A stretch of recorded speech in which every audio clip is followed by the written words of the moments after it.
Dzień dobry moi drodzy, to jest trzeci film i ostatni. Chciałabym już tutaj zakończyć temat Amanity muscarii, czyli muchomora czerwonego, który dzieli teraz społeczeństwo niczym polityka na obozy.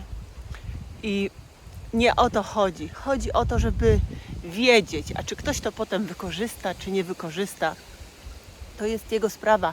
Chodzi o to, żeby wiedzieć, chodzi o to, żeby wiedzieć co, wiedzieć jak i wiedzieć dlaczego. I dzisiaj w filmie chciałam jeszcze raz opowiedzieć Wam o tych związkach podstawowych, które są w Amanicie i przede wszystkim skoncentrować się na tym, czy kwas ibotenowy jest naprawdę takim naszym wrogiem, bo w całym przetwarzaniu muchomora wszędzie się słyszy, że chodzi o to, żeby kwas ibotenowy przekształcił się w muscymol. Czy tak faktycznie jest, że ten kwas ibotenowy jest tylko i wyłącznie cioteczką samo zło, czy raczej wujaszkiem samo zło? To Wam dzisiaj opowiem. Zapraszam.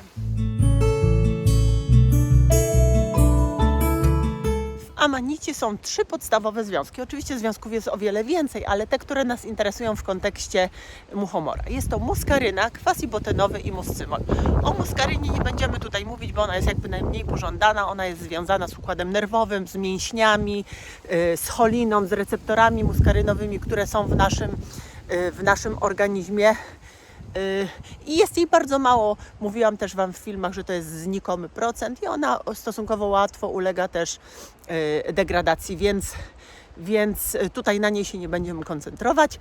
Skoncentrujemy się na innych związkach. Sprawa dotyczy kwasu ibotenowego i muscymolu.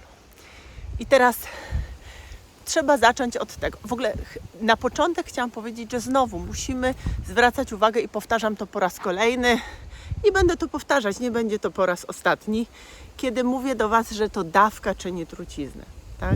Wszystko jest trucizną i nic nie jest trucizną, jak mówił Paracelsus. To dawka czyni truciznę, więc tutaj też. Co ciekawe są też te badania, które się przeprowadza. Ile, w jakiej ilości, co się wtedy dzieje, dlaczego tak się dzieje. To są niesłychanie rzeczy ciekawe. Cała nauka jest ciekawa. Przecież dzięki temu idziemy do przodu, bo tak to byśmy nadal jeszcze prali w strumyku i chodzili pieszo. Zamiast jeździć teraz czy latać. No to jest właśnie postęp, a on odbywa się na drodze badań i na drodze doświadczeń i na drodze postępu. Postęp na drodze postępu nie.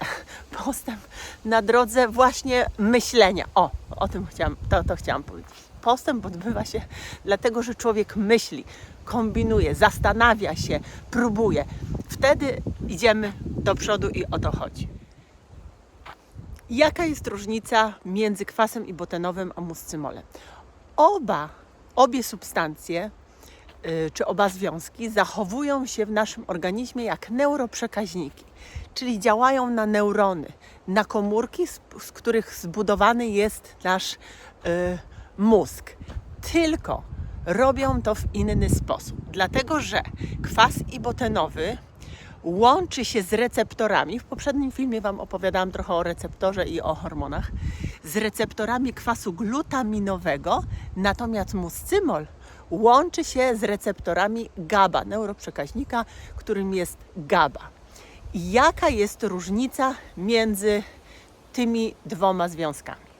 Kwas ibotenowy zachowuje się jak kwas glutaminowy w naszym organizmie i łączy się, jak powiedziałam, z tymi receptorami. A co robi kwas glutaminowy? Jest neuroprzekaźnikiem o charakterze takim pobudzającym, stymulującym, neurotransmiterem w naszym mózgu, który również wpływa na przykład na naszą pamięć, na zapamiętywanie, na odtwarzanie informacji, na logiczne myślenie.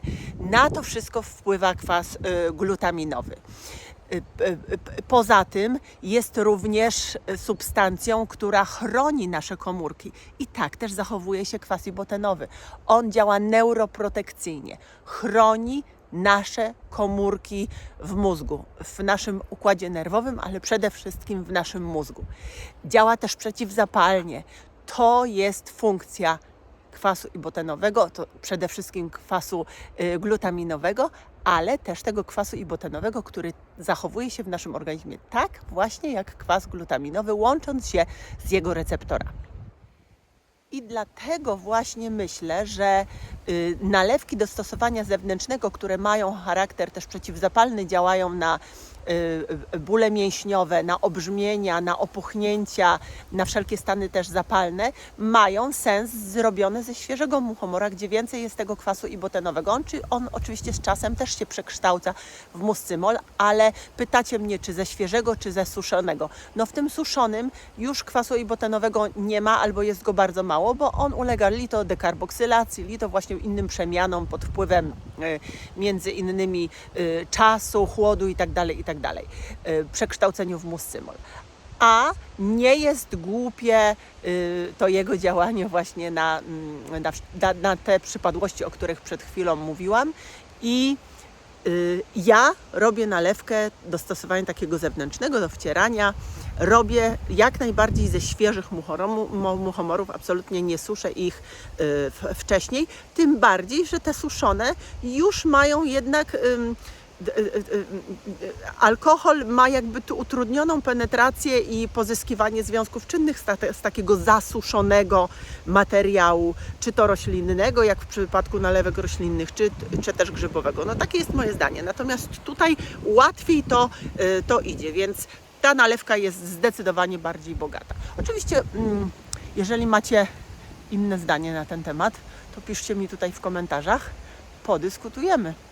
Ale piszcie tak z sensem, wspierając się jakimiś konkretnymi badaniami, linkami czy argumentami, ok? Pamiętajcie jednakże, że kwas ibotenowy to jest właśnie ten związek, który działa odurzająco. Tak jak muscymol działa uspokajająco, wyciszająco, to właśnie kwas ibotenowy działa odurzająco. Dlatego niektórzy mówią, a szamani nie suszyli grzyba.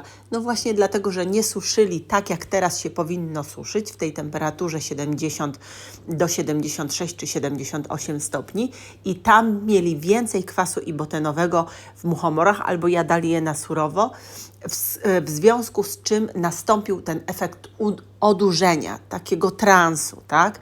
To jest efekt kwasu ibotenowego, a dodatkowo on jest toksyczny w tym sensie, że może powodować jakieś bardzo nawet niebezpieczne dolegliwości w nadmiarze oczywiście stosowane w nieodpowiednich dawkach ze strony układu pokarmowego, czyli wymioty, biegunki, nudności, bóle brzucha, ale też jakieś zawroty głowy i problemy z koordynacją ruchową. Więc musimy tutaj właśnie to mieć cały czas na względzie. Muscymol natomiast, o czym opowiadałam dokładnie w zeszłym filmie, mówiąc jak może uratować, czy być pomocą w chorobie alkoholowej i dobrze o tym wiecie, zerknijcie sobie dokładnie, tam o tym mówię, łączy się z receptorami GABA w naszym organizmie. Zachowuje się jak neuroprzekaźnik GABA, który ma z kolei działanie wyciszające, uspokajające, relaksujące, tak? Takie są dwa różne działania. Czyli ten kwas ibotenowy, którego my się tak boimy i za wszelką cenę chcemy, żeby się przetworzył nam w muscymol, może nie do końca być w odpowiednich oczywiście dawkach. Po to jest nauka, żeby to wszystko sprawdzać. Po to są doświadczenia, żeby to wszystko badać. Zerknijcie do nich. To, że my wiemy, z którymi receptorami się łączy dany związek. To też było badanie między innymi w 2003 roku. Mitchell, Melendez, Howell, zdaje się, przeprowadzili takie badania. To było badania na kotach, ale ja myślę, że można gdzieś to w mniejszej lub większej mierze ekstrapolować również na komórki naszego mózgu. To jest wszystko jeszcze w świetle badań. Wiecie, że te badania nad substancjami naturalnymi, nad roślinami i nad właśnie grzybami, które roślinami nie są, przypominam, chociaż jak ja chodziłam do szkoły, to jeszcze do Królestwa Roślin były zaliczane. Teraz stanowią oddzielne królestwo. nie idą tak szybko jak nad wszelkiego rodzaju substancjami chemicznymi. No wiemy dlaczego. No, nikt nie będzie nam badał roślin, z których my możemy sobie potem sami idąc do lasu czy na łąkę zrobić lekarstwo, a jeszcze przy tym mieć wiele innych korzyści, bo i ruch fizyczny, który też stymuluje nasz układ nerwowy i dotlenia nasz organizm i działa prozdrowotnie. No i też nasza kieszeń na tym tak nie ucierpi jak na wszystkim innym. Także co ja się tak tutaj nieelegancko podargałam, ten wiatr.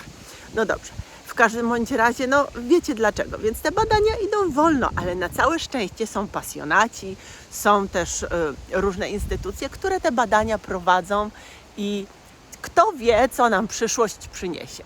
A jak mówię, no badania są w miarę wiarygodne, bo wielu jest takich, tak jak wspominałam w zeszłym filmie, że mówicie, że opłacone, ale wielu jest takich, którym by właśnie zależało na tym, żeby to nie działało, zwłaszcza żeby rośliny, które sobie sami pozyskujemy, nie działały, więc jeżeli ktoś miałby coś opłacać, to tylko to, żeby badania zakończyły się fiaskiem. A tutaj okazuje się, że to jednak działa, więc poczekajmy, śledźmy, patrzmy, żebyśmy po prostu wiedzieli, bo wiedza jest wielką wartością, wielkim skarbem i wielkim naszym majątkiem. To, co mamy w głowie. Wszystko inne możemy stracić w 3 sekundy, a to, co mamy w głowie, zostaje na zawsze. Pozdrawiam Was, życzę Wam dużo zdrowia, ściskam i do następnego razu.